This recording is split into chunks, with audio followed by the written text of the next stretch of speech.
A partir de agora, a Rádio Assembleia entra em conexão com a Rádio Senado para transmissão ao vivo. Você ouve agora Sustentabilidade na Prática.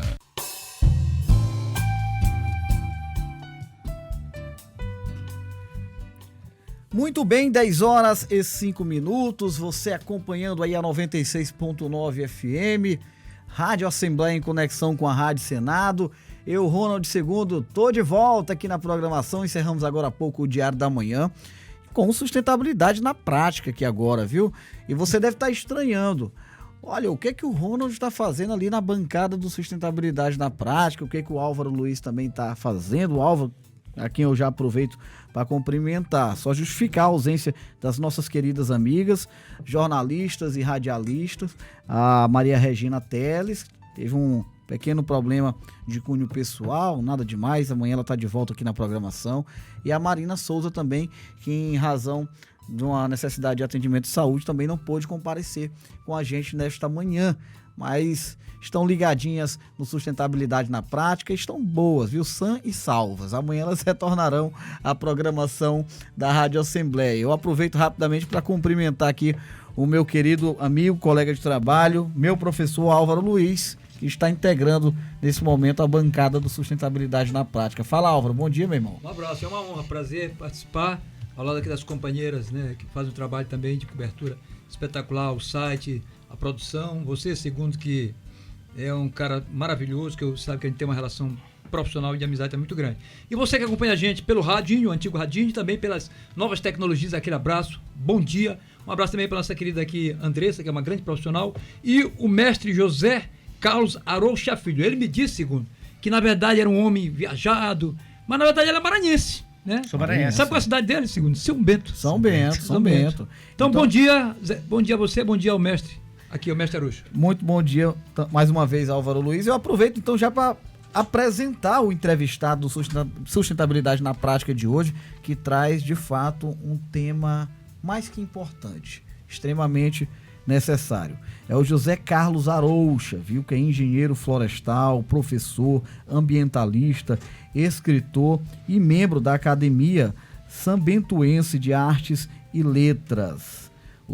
Como o próprio Álvaro adiantou aqui, o José Carlos Aroucha Filho é maranhense, viu? Nascido na querida cidade de São Bento, se graduou em Engenharia Florestal pela Universidade Federal Rural da Amazônia, é especialista em gestão interdisciplinar do meio ambiente e educação ambiental pelo Instituto de Ensino Superior Franciscano. Também é professor, escritor, ambientalista, agroecologista, palestrante, consultor ambiental e radialista. Além de escritor, José Carlos tem uma intensa atividade como palestrante na área ambiental e de educação. Na execução dos seus trabalhos, vem contribuindo para o despertar de jovens e adultos no âmbito da educação ambiental, da preservação ambiental e das práticas sustentáveis. Ao professor, mais uma vez, o meu bom dia e o nosso agradecimento por ter atendido o convite da nossa produção e estar aqui para a gente falar sobre um tema tão importante.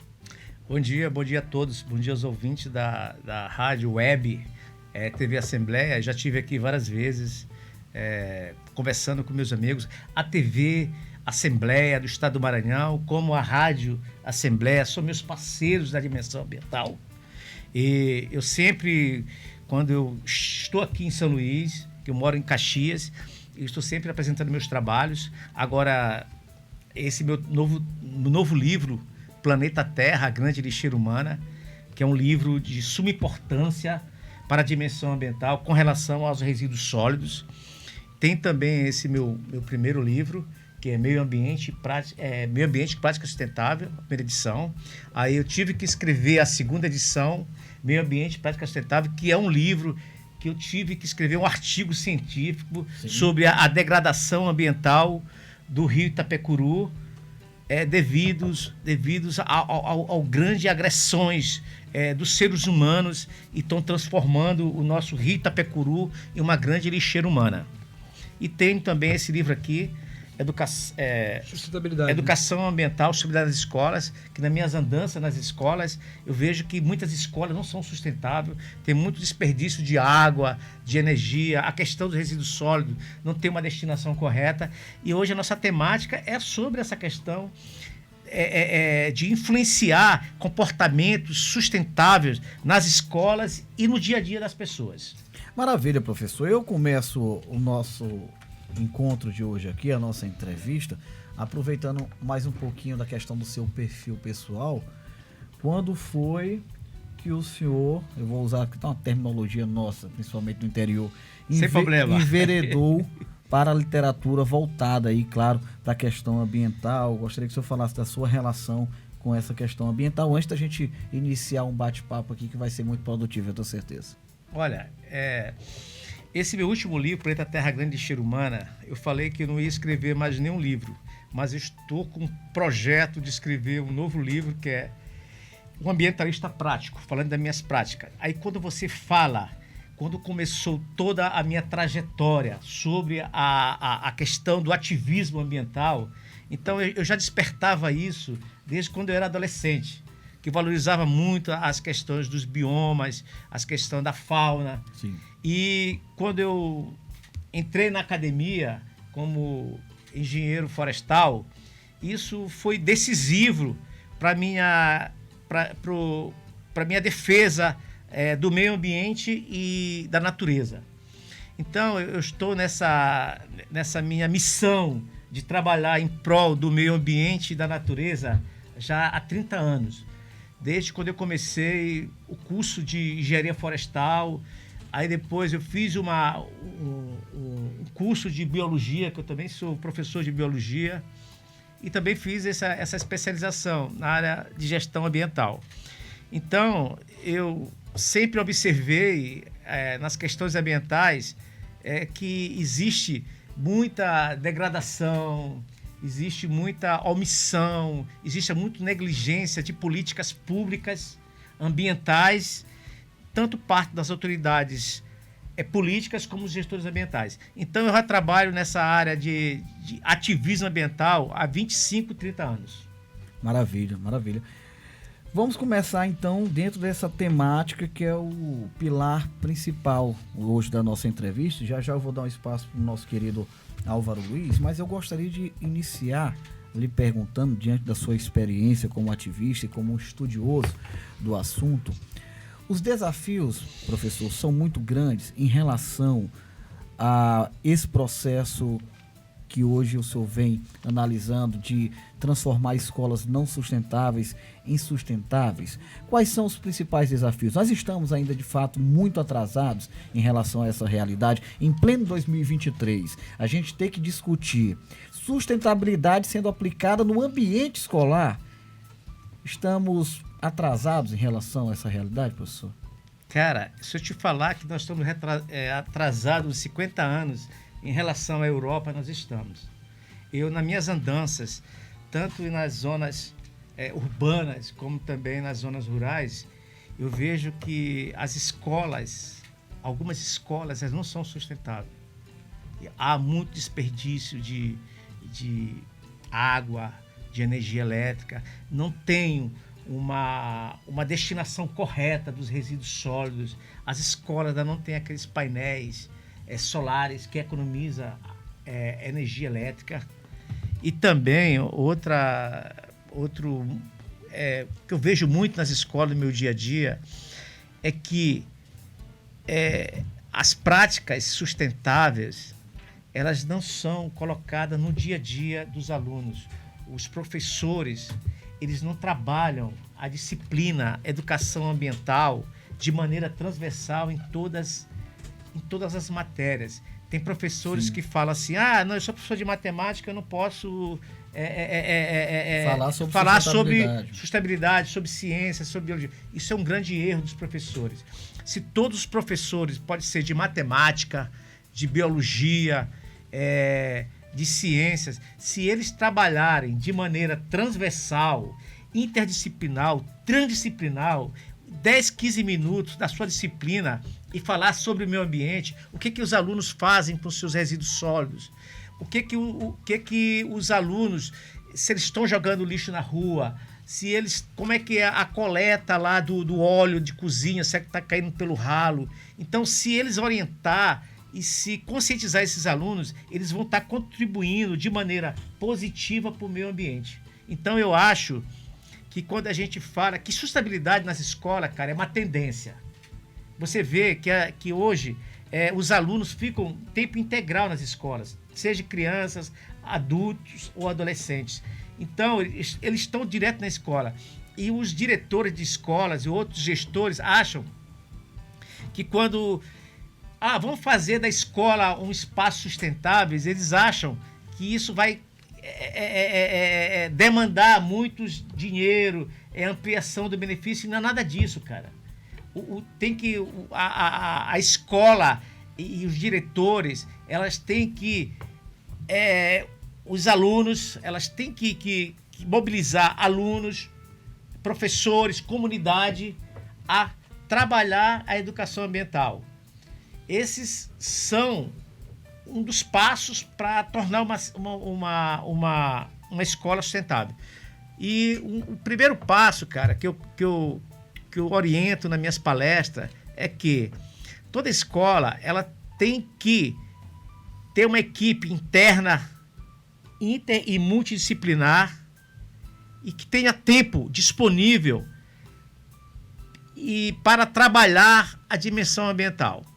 Depois colocar medidas, como é que o lixo está sendo tratado, como é que a orientação na questão da preservação e conservação dos recursos ambientais e naturais estão sendo valorizados.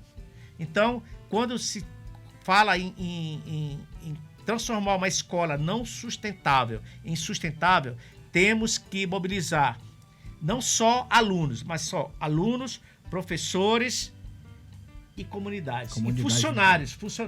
Então, todo mundo tem que se enganjar nesse processo, senão não funciona.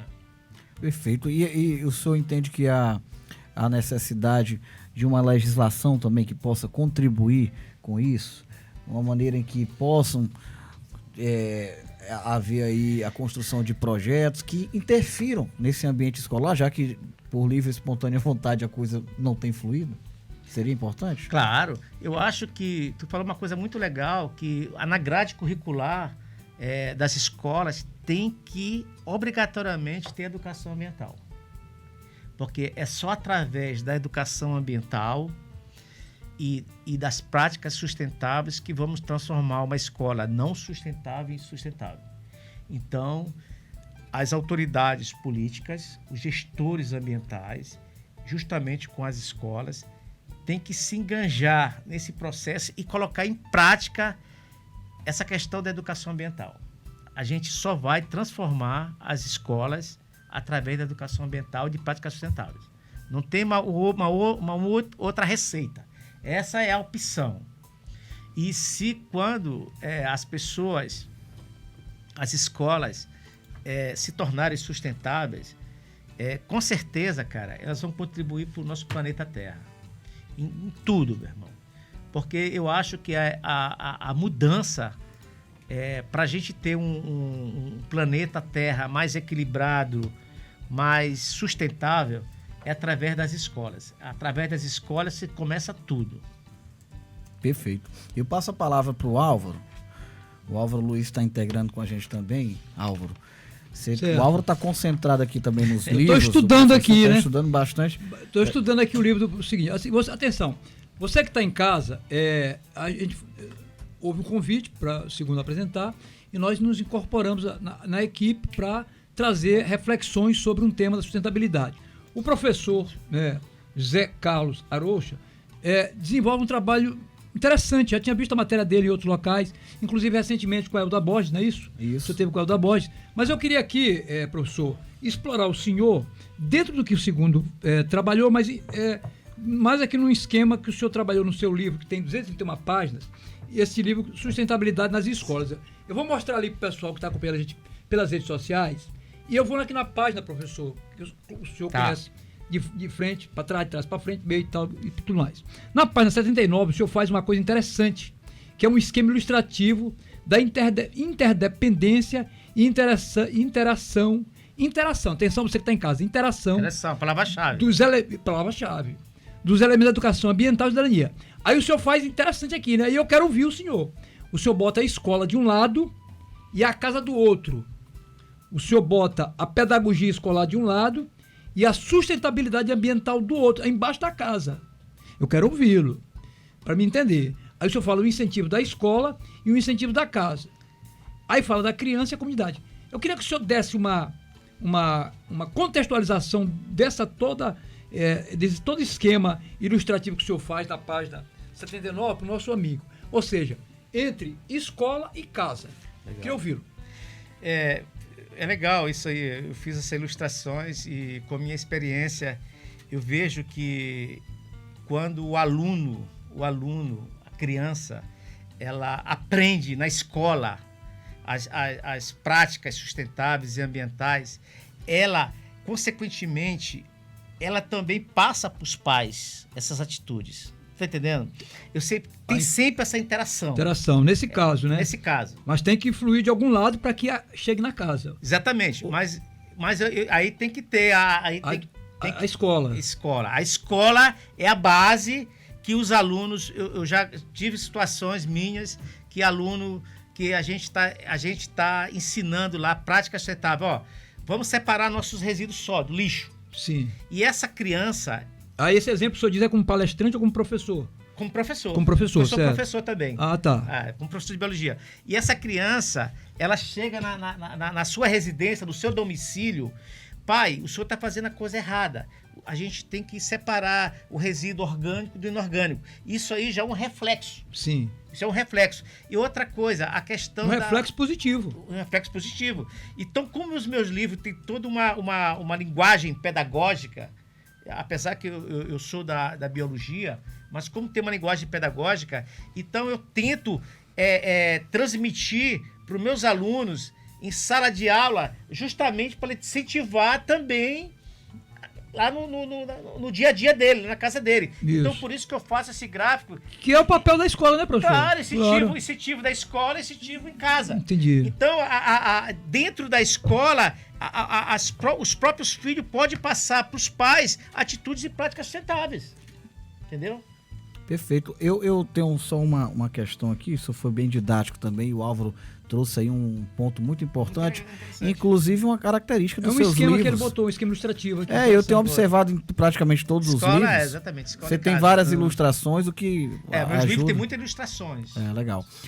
Professor, nós tivemos inclusive na semana passada uma série de entrevistas aqui, falando sobre um outro tema também que é muito importante, que é o estudo da cultura negra, a implantação desse tipo de temática no ambiente escolar, que muitas vezes a gente sabe que não é tratado nem de maneira específica e nem interdisciplinarmente. E o senhor traz na sua fala um ponto que eu também considero muito importante, por isso que eu estou relembrando dessa série de entrevistas, que é uma defesa do estudo sobre sustentabilidade na grade, na estrutura curricular. Exatamente. Eu ainda sou do tempo da grade, né? Agora é estrutura curricular, não sei nem se já está velho isso, da estrutura curricular dentro do ambiente de ensino. Obviamente, o senhor também defende uma política específica, eu vi o senhor falando, sobre sustentabilidade, mas, acima disso, o senhor concorda que é preciso trabalhar de maneira interdisciplinar dentro de toda a estrutura curricular no ambiente escolar? É isso que o senhor defende? Claro, defendo isso. E quando tu fala, eu não sei, tu falou alguma coisa sobre a raça negra. Isso. Eu, como eu sou também engenheiro florestal, eu trabalho muito com comunidades quilombolas e indígenas. Sim. Em Rondônia eu trabalho com indígenas, aqui eu trabalho com povos quilombolas. E eu tive agora até uma matéria no Mirante Rural sobre a devastação, o desmatamento do bioma cerrado, e que essas comunidades quilombolas, elas estão sendo muito afetadas em tudo. O senhor podia clarear para mim assim, qual mais ou menos região mais ou menos do Maranhão, mais ou menos? O sul do Pará, o sul do Maranhão. Sul do Maranhão, certo. E nesse meu livro aqui, Planeta Terra, a Grande Lixeira Humana, eu falo de uma temática que tu não colocou, mas eu vou colocar aqui, que é o racismo ambiental. Perfeito. Que quero muita você gente trate. não sabe o que é o racismo ambiental. Quando a gente fala que nós temos 50 milhões de brasileiros que não têm água encanada, quando nós falamos que tem 35 milhões de brasileiros que não têm coleta seletiva, e temos 100 milhões de brasileiros que não têm esgoto, saneamento básico, e nós temos 3.500 lixões a céu aberto dos 570 municípios que nós temos no Brasil, que isso quer dizer que temos 65% temos lixões a céu aberto. Então, quando eu falo de racismo ambiental, que é uma política, uma maneira que eles falaram nos Estados Unidos na década de 80, que tudo que de projetos como lixão, que tem atividades, eles colocam para a periferia. Então, as pessoas menos privilegiadas são hoje as pessoas negras e os pobres. Eu vejo que tem muita gente que tem saneamento básico, mas na periferia não tem. Que tem água encanada, que na periferia não tem. Isso, quando eu falo desses dados, eu estou falando de racismo ambiental, cara.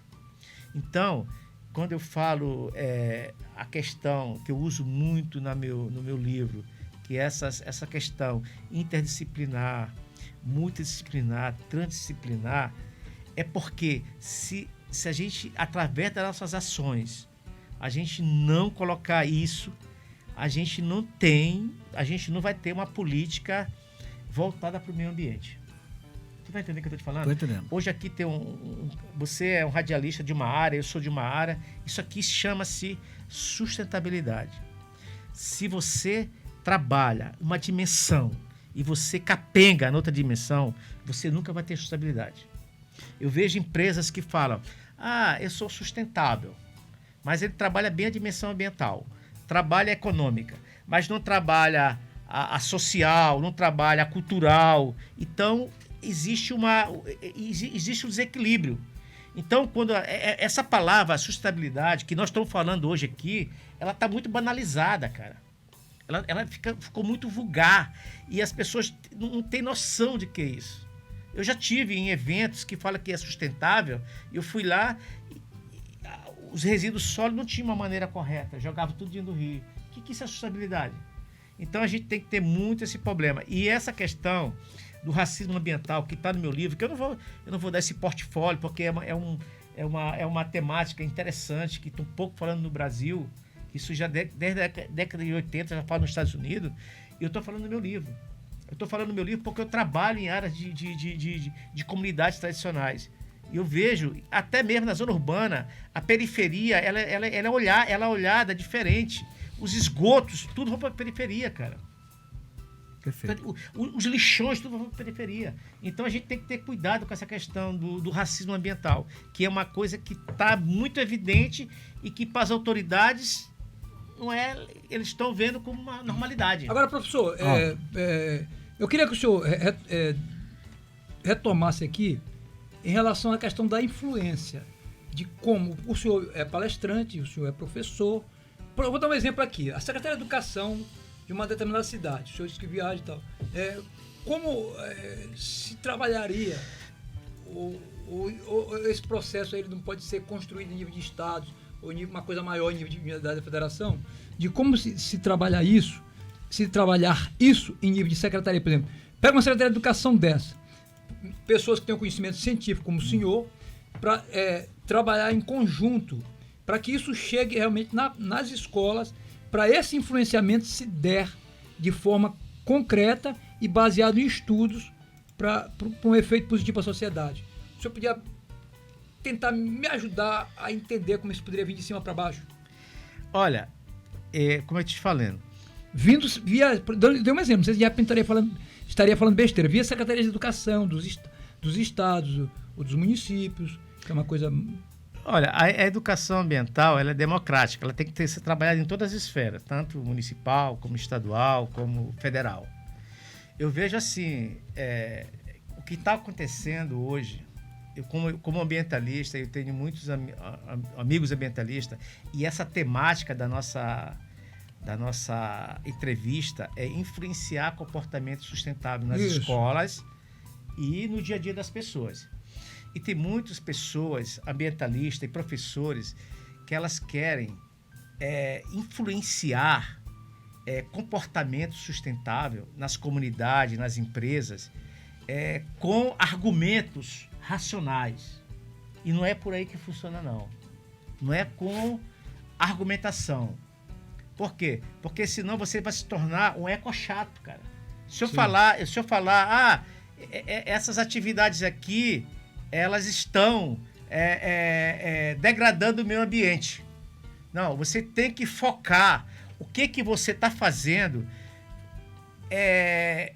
que não é sustentável, e de maneira ambiental, você orientar essa pessoa para ela mudar esse comportamento, mas de forma natural. Colocando em prática. Colocando né? em prática. Por isso que todos os meus livros têm práticas. Meu livro tem ilustrações com coisas que eu estou fazendo. Isso é bom para o leitor, porque o leitor vai ler meu livro e faz assim, pô, esse cara realmente ele faz isso, ó. Ele está aqui no campo fazendo isso. Observado, várias então, ilustrações. é uma das maneiras que eu tenho para conscientizar meu público literário.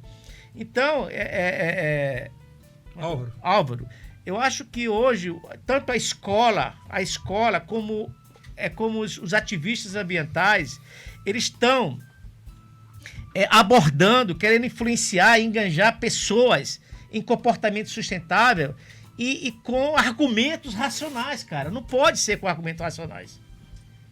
Porque já foi observado que informações formais ela acaba atrapalhando o trabalho do ambiental, da pessoa que quer fazer. Pô, chega na tua casa, cara, isso aqui não é assim que tu vai degradar o meio ambiente. Não, eu tenho que focar no que você está fazendo, tem que focar no que você está fazendo e tentar melhorar de forma natural para você mudar esse comportamento. Essa aí seria mais ou menos sair um pouco daquele espírito de coach. Exatamente, não é, cara. Mas tem que ter o conhecimento para ter a Eu sei, tem que ter uma teoria, eu sei, claro, tem que ter um desconhecimento teórico. Mas esse alinhamento... É por isso que eu falei. Não, esse alinhamento... de cima de Calma. Esse alinhamento teórico, ele pode atrapalhar na influência de comportamentos sustentáveis. Tu entendeu o que eu falei? Pode atrapalhar. Eu entendi em parte, mas me confundiu um pouco minha cabeça. Eu tô compreendendo. Porque se Desculpa você... a ignorância. Deixa eu falar. Não, eu posso falar uma coisa pra ti? Esse debate Sim. é justamente para isso, para que nós possamos deixa eu falar compreender aqui. e levar o Eu sou ouvinte à extensionista informação. rural. Certo. Eu trabalho em área de assentamento. Sim. Tem um agricultor lá que ele planta a bananeira lá dele lá. Certo. Só que a bananeira dele lá é uma torceira de banana. Tem Sim. 10, 15 pés de banana. Ele sai cortando. Vai 10, 15 cachos, não é verdade? Isso, sim. 10, 15 cachos. Só que eu tenho que mostrar pra ele que ele vai ter mais produtividade se ele deixar só a mãe, o filho e o neto. E descartar o restante dos filhotes. Só que ele, como ele aprendeu que ele vai ter mais cachos de banana, ele vai ter 3 cachos de banana, e lá ele vai ter 10. Mas só que ele vai ter comercialmente 3 cachos de banana, vai render mais do que os 10 que ele está rendendo. Então tu tem que mostrar pro cara, por exemplo, eu uso só caneca retornável. O cara só usa descartável. Eu tenho que mostrar para ele, que eu falo para si, quantos copinhos de copo descartável você usa por dia?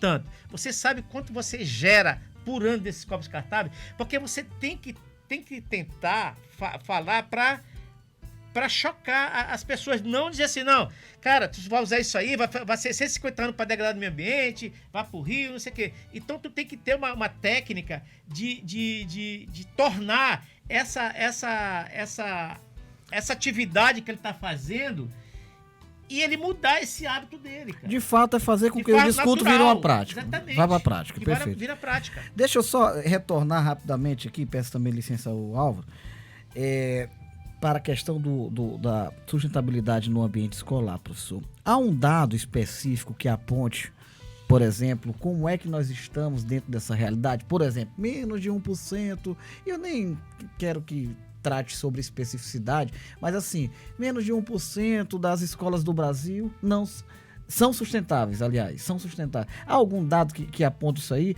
Ou apenas informações genéricas que possam garantir que obviamente a maioria das escolas não são sustentáveis? Cara, lá em Caxias, no leste aqui do Maranhão, existe uma Convida, que é um grande projeto, tem as escolas, as salas verdes, que isso aí é uma portaria lá, é uma lei municipal, que toda escola tem que ter, escola municipal, tem que ter um projeto sustentável nessa escola. Tem que ter uma composteira, tem que ter uma horta, tem que ter uma água de reuso. Olha aquela questão da legislação que a gente falou anteriormente, como é importante. Né? Exatamente, a legislação é importante, mas isso aí é municipal lá dentro de Caxias. Sim, não é uma legislação municipal. Prefeitura lá, municipal. E quando você fala quantos % das escolas do Brasil são sustentáveis, não sustentáveis, eu acho que não tem nem esses dados. Por quê? Porque aqui vamos falar do estado do Maranhão, tanto na zona rural como na zona urbana.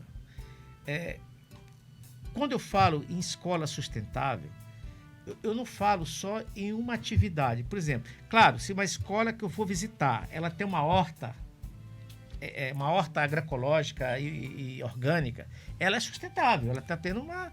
Ela fez ali. Mas eu acho que há uma diferença, professor, entre ser sustentável e em praticar sustentabilidade. Exatamente.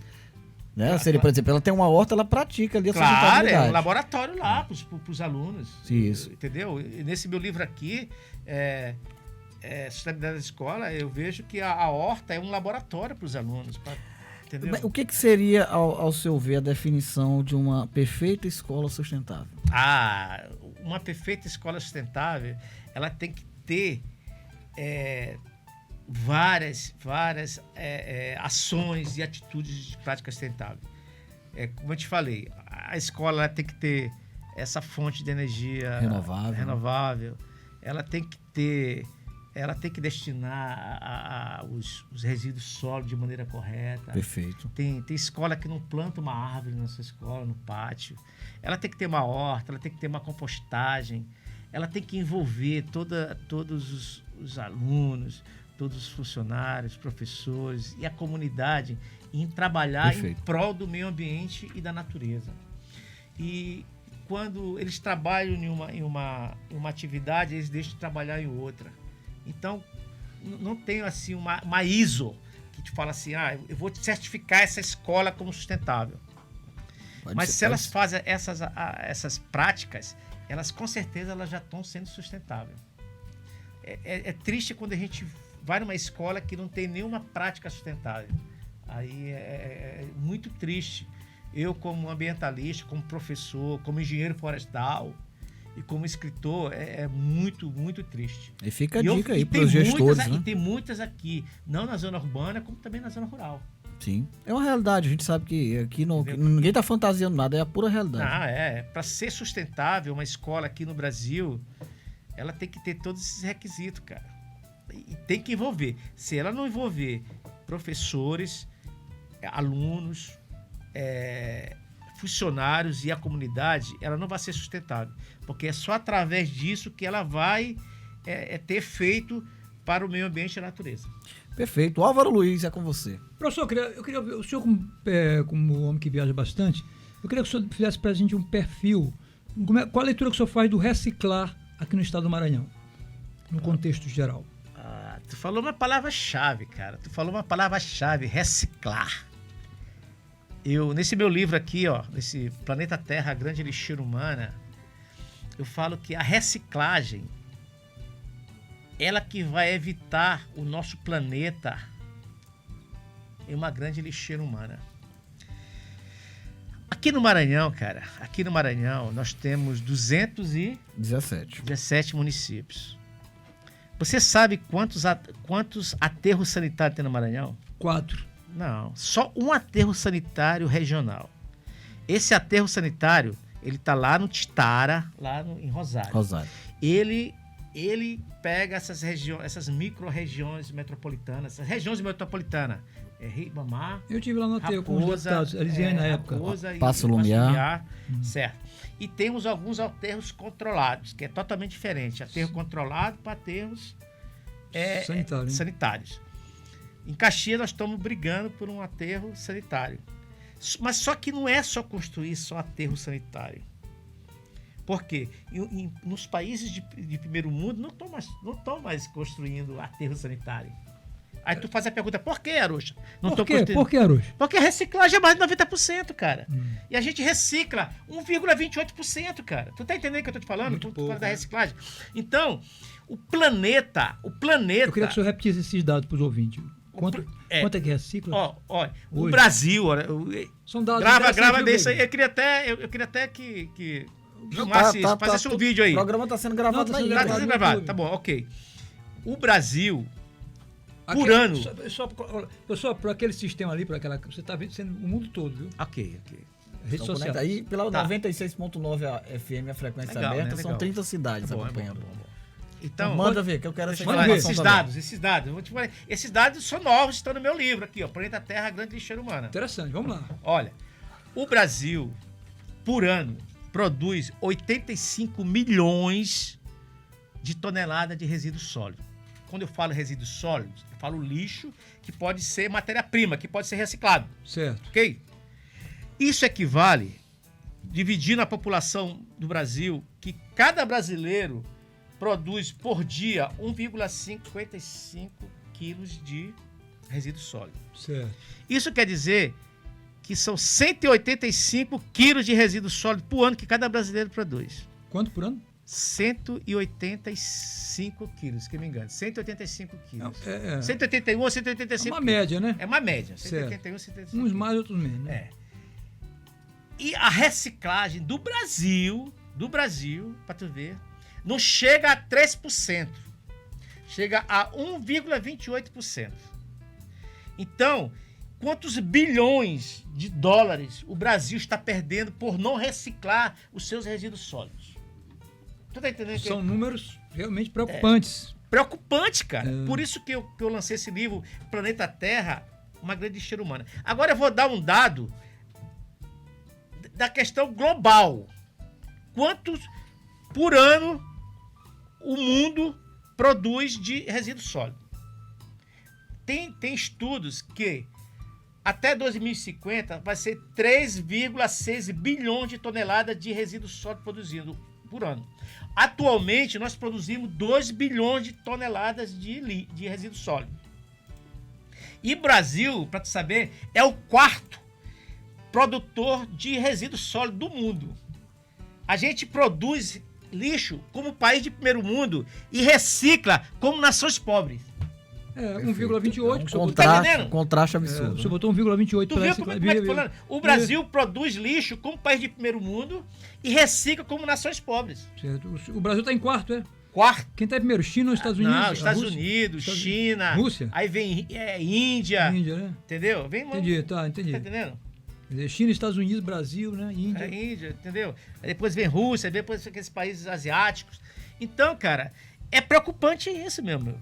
É pouca reciclagem. 1,28. 1,20. Não chega nem 2%. Professor, é preciso uma Política. Uma política. Não, eu acho que é preciso uma reflexão de toda a sociedade. Tudo. É o Os números que o professor- consumismo exagerado. Os números que o professor traz aqui realmente são São preocupantes. Tem um contraste muito. Claro, pô. Se eu coloquei essa temática aqui, Planeta Terra, Grande Lixeira Humana, porque segundo, isso é real, cara. bem, no, Ainda não caía a ficha. bem no começo, na chegada do professor, ele perguntou, aí eu disse assim, professor, eu vejo nas praias muito, o pessoal degusta o coco, né, a água, e joga lá no Araçagi. Você pode ir lá no Araçagi, sábado, se eu estiver mentindo. Não, Leva teu celular. Quando é viu, só o Veiga? coco é bom Olha, demais. E bate lá as fotos, é coco, é refrigerante, Garrafas PET. garrafa olha PET. aqui. A consciência da sociedade também, pelo amor de Deus. Eu gostei de vocês são legais. Só vou dar um dado aqui, ó. Sabe quantos bilhões de toneladas de resíduos sólidos são jogadas no oceano? 10 bilhões de Isso é ano, é? Por ano? ano. Por ano. Por ano. Isso significa que, por minuto, um caminhão de lixo é jogado dentro do mar. É uma agressividade muito forte. E para tu ver que 90% das espécies marinhas do oceano já tem plástico no seu estômago. Sim, 90%, isso é um 90%. dado Altíssimo. E viu? tem 100 mil espécies que morrem todo ano por causa da questão de lixo, de plástico. Cara, eu posso te falar uma coisa pra ti, pra tu ver? Outro dia até falaram que é fake news, mas não é fake news, não. Já foi encontrado, meu irmão, na profundidade, na Fossa das Marianas, na profundidade mais profunda daqui da Terra, Sim. que são 11 quilômetros no Oceano Pacífico, Sim. já foi encontrado, cara, sacolinha daquelas que tu tem no supermercado, plásticos e restos de bombas atômicas. Já foram encontrados, cara. Pra tu ver como é que o ser humano tá transformando o nosso planeta. 10.984 metros na fossa. 11 Fossa das mil, Marianas. 11 mil quilômetros de profundidade. Arredondou mais de 12 metros. É isso, professor. Eu 10.984. até volto a insistir na. 11 metros, 11 quilômetros. 11 quilômetros. Pois é. Eu volto a insistir na questão da aplicação da sustentabilidade no ambiente, Fossa das Marianas. no ambiente escolar. Seria necessário, é necessário também um engajamento maior por parte do corpo docente, e eu me refiro a especializações, a cursos, a capacitação mesmo dos nossos profissionais da educação nesse sentido também? Não, eu acho que tu falou uma palavra certa, que a gente está tocando muito essa palavra certa, que é a temática do nosso questionamento aqui. É enganjar e influenciar comportamentos sustentáveis. Quando eu falo nos meus livros que, independentemente da disciplina, que tem professores que ainda tem uma mente tamanho do limão, que ele acha, não, eu sou professor de matemática, eu não vou trabalhar a disciplina biologia. Sim. Mas, como eu tô falando, claro que tem que ter. Primeiramente, tem que ter, inserir, as escolas inserir na sua grade curricular a educação ambiental, que está em lei. Está dentro do Código Florestal, cara. Está dentro do Código Florestal isso. Do Código Florestal brasileiro. Tem que trabalhar. Agora, tu vê, sabia que tem uma obrigação, que toda televisão tem que ter um comercial de trabalhar a educação ambiental, mas tu vê propaganda de outras coisas. Tu não vê propaganda outras emissoras que colocam uma questão da educação ambiental, mas tem que trabalhar, cara, diariamente isso. Então, irmão, com relação à educação ambiental e as práticas sustentáveis nas escolas, e quanto as escolas não inserirem nos seus currículos escolares a educação ambiental, e quanto os professores não trabalhar de maneira, grava essa palavra que eu estou falando aqui, ó, de maneira multidisciplinar, interdisciplinar, transdisciplinar, a educação ambiental e as práticas sustentáveis, elas não vão surtir efeitos. Pro transdisciplinar, clareia aí como é que é transdisciplinar. Por aquele que não teve a oportunidade de estudar. A transdisciplinaridade, cara, é assim. Vários professores, como eu te falar, interagindo junto? Não é só professor de matemática. Certo. É uma equipe que tem trans, entendeu? Certo, trabalhar o envolvimento da comunidade no entorno também. Porque nós temos vários públicos, né? Aqueles que são mais jovens, que não tiveram oportunidade de estudar. Claro. Só para clarear. E a interdisciplinaridade vários também profissionais de várias especialidades trabalhando nessa área. Que é importante também, né? Que é importante, pô. Professor, já são quantos livros publicados? É o quarto livro esse aqui. E eu falei que eu não ia escrever mais livro nas minhas redes sociais, mas eu estou colocando aqui em primeira mão. Não agora, mas daqui a uns 3 anos está saindo meu último livro, que vai ser meu último legado, né? Que o ambientalista prático. Eu já vejo, tem ambientalista cético, tem outros ambientalistas teóricos, eu sou ambientalista prático. Olha, o que você está trazendo também é um outro ponto muito importante. Entendeu? Né? Então eu quero, e como meus livros são livros paradidáticos, extracurriculares, e tem uma linguagem pedagógica, que a gente falou agora, Sim. E também voltado para as escolas, porque eu acredito que é só através das escolas que nós vamos formar, grava muito bem isso aqui, é só através das escolas que nós vamos formar cidadãos economicamente viável, socialmente justo e ecologicamente correto. É só através das escolas e também inserindo a educação ambiental e as práticas sustentáveis. Deixa eu colocar uma pimenta na sopa aqui, viu, Álvaro? Gosto. Quem que é qual a característica do ambientalista cético, professor? Aquele ambientalista, Eu até comecei a ler esse livro, O Mentalista Cético. É um cara lá que escreveu esse livro, O Mentalista Cético. Aquele cara que não acredita, que ele acha que as mudanças climáticas, quer dizer, essas questões que nós estamos de desmatamento na Amazônia, no Cerrado, a gente jogando lixo para... Ele acha que essa mudança climática não é das nossas ações antrópicas. Não é uma consequência das nossas antrópicas. E eu acho que sim. E eu concordo com isso. Tudo bem que nós estamos... Claro que o planeta Terra, ele não está... cada ano ele muda de posição. A gente está viajando aí com o planeta, tem com os seus Sol. movimentos, né? Mas eu acho que quando você retira a vegetação nativa de uma região e você desmata, eu tenho certeza que essa região desmatada ela é mais quente do que essa região que não é desmatada. Perfeito. Eu posso falar uma coisa para ti? Veiga. Veiga? Viegas. Uma planta, cara, por ano, ela é capaz de filtrar 30 quilos, cara, de poluentes. Ela é capaz, cara, de refrigerar o que corresponde a 10 ar-condicionado, cara. Ela retém 1 tonelada, cara, de CO2, que é um gás responsável pelo aquecimento global. Ela filtra mais de 200 litros de água, cara. E o cara falar que se eu tirar o cético, se eu tirar a árvore, não vai adiantar nada. É a mesma coisa. Não é, cara. Eu sei que nós estamos tendo uma mudança, mas eu acho que a degradação antropogênica e antrópica, ela reflete em todas essas consequências que a gente está acontecendo. Enchentes que estão tendo em locais que não tinha, secas que... Tu tá entendendo? Eu acho que a gente tem uma contribuição para essa mudança. Toda essa mudança climática. Você acha que há uma minimização também? Mas tem pessoas que acham que não.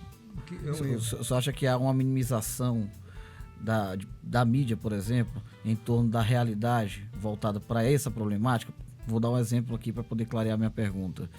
O Brasil desmata demais. E a gente ainda fala muito pouco sobre desmatamento. Você acha que há uma situação em que a mídia acaba silenciando, fechando os olhos para esse problema? Olha, cara, tá tendo aqui a COP28. E Brasil, eu acho que Brasil é interessante, cara. Que ele é um dos países que assina todos os acordos. Ele é signatário de todos os acordos. Sim. Só que na prática, as metas ele não cumpre. Então, cara, não adianta eu falar pra ti aqui e assinar um documento e não cumprir, cara. Acontece isso com o Brasil nesses acordos internacionais. Eu vou diminuir a pobreza, eu vou diminuir a desigualdade social, eu vou diminuir o desmatamento na Amazônia, as queimadas, mas na prática, cara, não funciona. O que foi feito, né? O que está sendo feito para isso, né? É como a gente estava conversando agora há pouco com a juíza, se fala muito em combater a violência contra a mulher, se fazem leis, mas na prática, não podemos permitir que a importunação sexual aconteça no transporte público. O que se faz no transporte público? Nada. Então Então eu acho, cara, que não precisa só ser signatário, assinar lá os acordos internacionais, mas sim cumprir essas metas. Eu vejo que o Brasil ele não cumpre essas metas. Álvaro Luiz, é com você. A Presidente Iracema, ela apresentou um projeto aqui, eu até botei na época no material meu particular, e depois o governador Carlos Brandão, ele fez um gesto que para mim foi extremamente positivo, baseado na lei da Presidente, viu, segundo? Sim, vamos lá. A lei ela proíbe o avanço da monocultura em regiões próximas aos lençóis maranhenses. Eu sei que tu te lembra porque tu é repórter e tu apresentou alguma coisa na época, no nível de jornal. É uma lei que foi sancionada pelo governador Carlos Brandão, onde proíbe o avanço de novos projetos de monocultura em municípios localizados próximo ao Parque Nacional dos Lençóis. Lembra, segundo? Lembro. Então isso é algo positivo, né? Claro. Ser interpretado como uma média. É isso que eu tô te falando. Mas esse tipo de projeto também são importantes. Porque senão os caras metiu o trator por ali, entendeu? Não, deixa eu te falar aqui. Aquela região ali. Eu dei uma entrevista agora no Mirante Rural, domingo. Domingo agora. Sim. Eu tive uma entrevista e falando sobre as consequências do desmatamento do bioma cerrado Sim, no estado do Maranhão. certo. Aí é interessante você falar dessas questões de legislação, mas na prática, como a gente está falando, não funciona. Hoje o agronegócio, esse agribusiness, é o que é? Aquele agronegócio empresarial que só enriquece um grupo de empresas, de empresários, e aumenta o PIB do país. Mas também a miséria, as pessoas que estão no país estão passando fome. Então, eu vejo que vem gente aqui de fora, do sul do Pará, grileiros, estão destruindo o nosso bioma cerrado, que é lá no sul do Pará, sul do Maranhão, que é em Balsas, que Balsas foi o município brasileiro que mais desmatou o bioma cerrado, para vocês saberem. Lá tem muita soja, né? Muita soja, tem o milho, entendeu? Tem o algodão. Tem uma outra região também com uma prática muito intensa ali, que é a Buriticupu ali. Exatamente. Então, eu vejo que o estado do Maranhão ele fica muito omisso para essas questões de fiscalização dessas atividades de monocultivos, né? De monocultivos, e que estão afetando comunidades tradicionais da floresta, que são os verdadeiros guardiões da floresta, que são as comunidades quilombolas.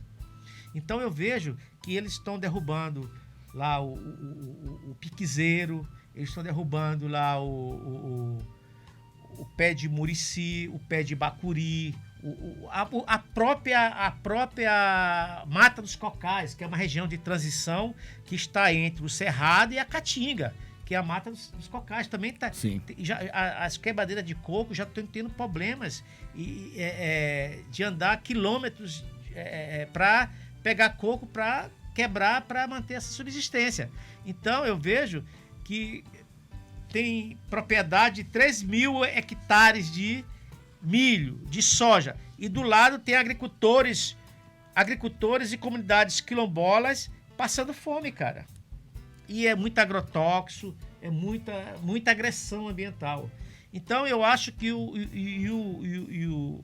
Estado ele é muito omisso nessa questão dessa fiscalização. O senhor traz uma questão real, assim, de fato, há a necessidade de se preocupar com a execução, né, com a obediência da legislação. Agora, o Álvaro trouxe aqui, de fato, mesmo um projeto que já se tornou lei, porque já foi sancionado pelo governador Carlos Brandão, que é um grande instrumento, né, um projeto de autoria da deputada Iracema, que é a presidente da casa, mas que precisa ser aplicado. Então é isso que a Assembleia também faz, né, que é fazer a cobrança da aplicação dessa legislação, né, fiscalizando isso, mas obviamente é necessário o envolvimento dos outros agentes nesse sentido. E a gente está dando um exemplo aqui de uma maneira geral, mas de fato mesmo não adianta você ter aqui apenas uma legislação e a execução não funcionar.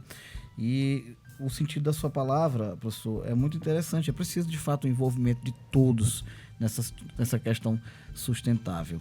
Às 10h59, eu quero agradecê-lo.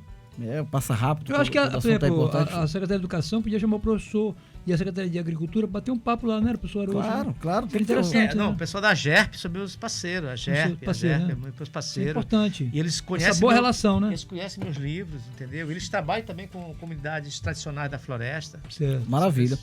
Então, eu agradeço aqui o meu querido parceiro aqui, Álvaro Luiz.